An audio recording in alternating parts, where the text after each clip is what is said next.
कि ये exactly hair fall का जो प्रॉब्लम है होता क्यों है? कोई 2-3 टॉप के रीजन बताओ इसके। तो hair fall, baldness, hair thinning, ये बेसिकली 3 वजहों से होती है। सबसे टॉप पे है जेनेटिक वजह, जिसको हार्मोनल भी कह सकते हैं। कुछ लोगों के बालों में टेंडेंसी होती है मेल हार्मोन से पतला होने की। इसको कहते हैं androgenic alopecia. Okay. Andro means male hormone, genic means because of, alopecia means hair loss. तो 50% of hair loss is because of male hormone sensitivity, लड़कों में भी और लड़कियों में भी। बट लड़कों में क्योंकि मेल हार्मोन बहुत ज़्यादा होता है तो लड़के बॉल्ड हो जाते हैं।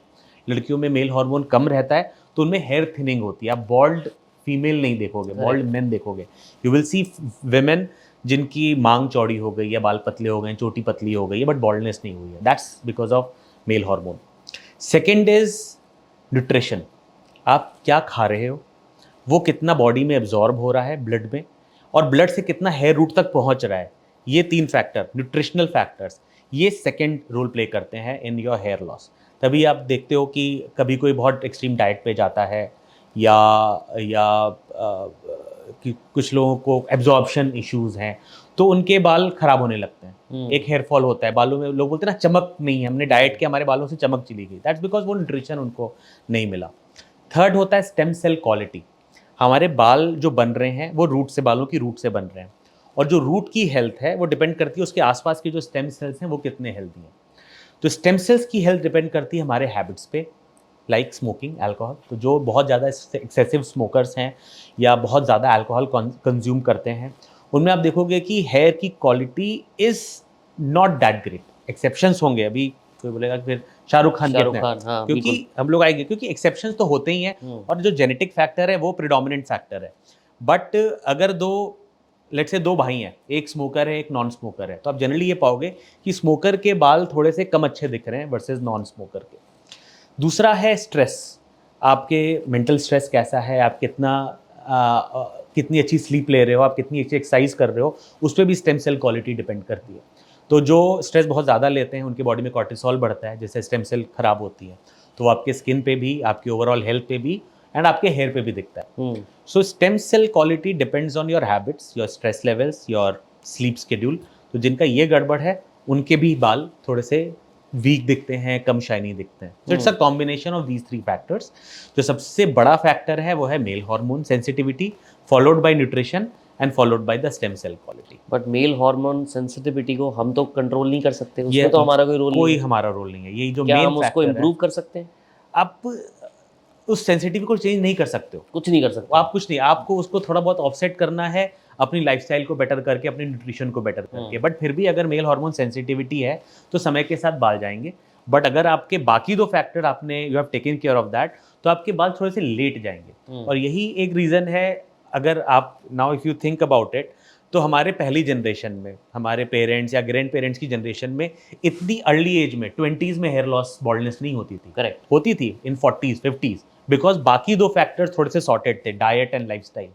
जो लास्ट 15 सालों में हेयर लॉस के पेशेंट्स जो इतने बढ़े हैं, मेरा ये मानना है कि जो हमारे ये बाकी 2 फैक्टर्स हैं, न्यूट्रिशन एंड लाइफस्टाइल, इसकी वजह से, क्योंकि हमारे जीन्स अचानक, ह्यूमन इवोल्यूशन तो हो ही रहा है बॉल्डनेस की तरफ, बट वो 10 साल में चेंज नहीं होता। ह्यूमन जीन्स को चेंज होने में 100-200 साल लगते जनरेशनल हैं। चेंज वो होगा। जनरेशनल चेंज होता है।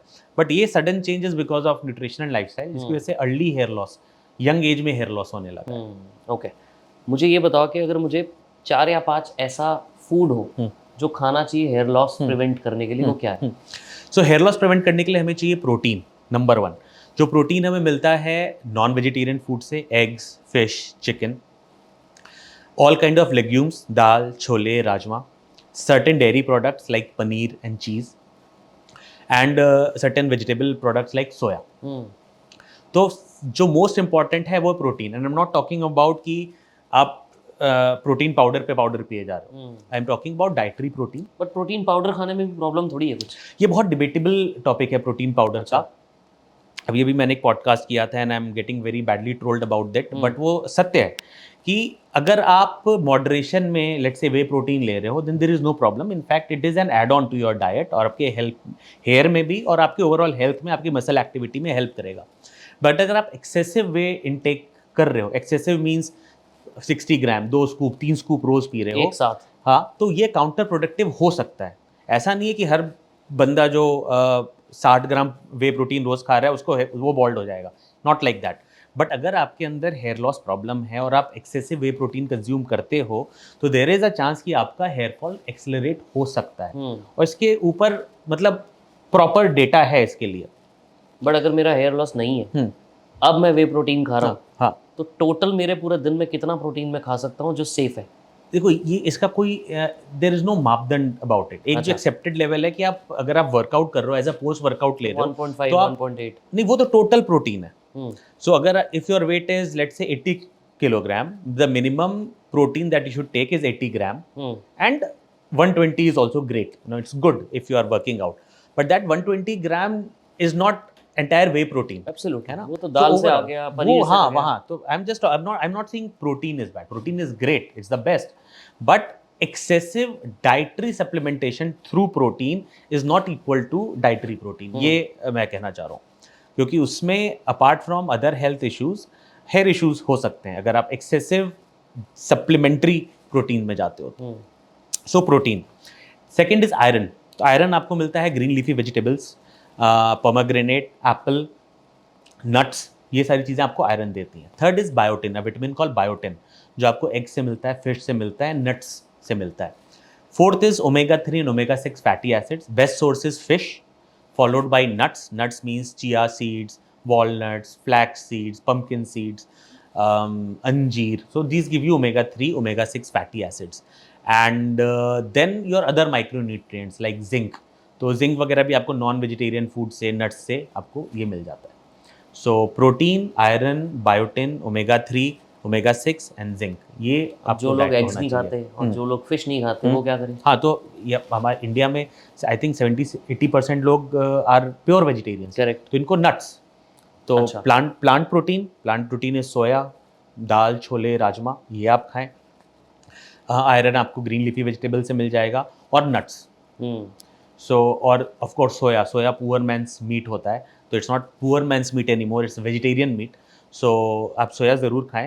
Excessive soya may not be great for a male because उसमें ईस्ट्रोजेनिक एक्टिविटी होती है, तो हफ्ते में 2 बार आप सोया खाएं। And again soya does not mean soya chaap. Soya चाप में मैदा बहुत ज़्यादा है, तो आप एज इन फ्रेश सोयाबीन की जो सेम आती है वो आप लें, या जो सोया चंक्स आते हैं ड्राइड वो आप ले सकते हैं, दैट्स ईजियर टू डू।